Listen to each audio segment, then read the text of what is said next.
နေ့ကတော့တင်မောကြောက်ကြတာပြီးလုံးမရှိတဲ့နေ့တွေကနေတနေ့ပါ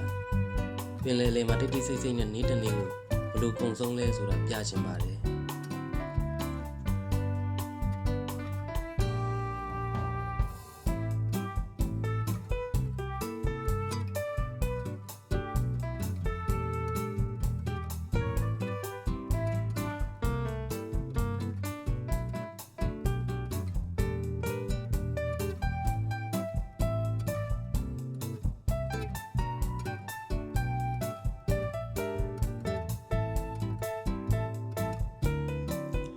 ဒီလိုတိတ်ဆိတ်နေတာကစိတ်ကိုအေးချမ်းစေတယ်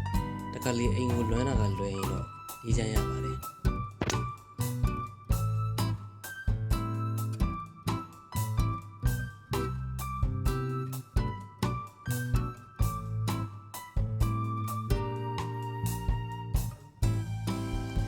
လုံးမရှိပေမဲ့အစားတော့မရှိလို့မရဘူးလို့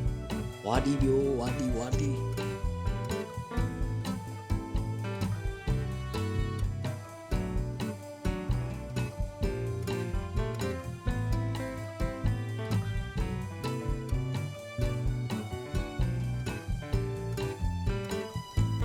free time မှာဆိုရင် coffee တောက်ရင်နေဝင်ချိန်ကိုကြည့်ပြီးတော့ကိုယ်စိတ်ကိုပြန်လာတော့တယ်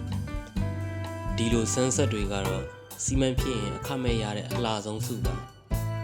ဒီလိုစီမံ live တွေကိုစိတ်ဝင်စားရင် subscribe လေးလုပ်သွားပေးပါနောက်ဗီဒီယိုတွေမှာပို့ဆုံးဆုံးလေးပြပါမယ်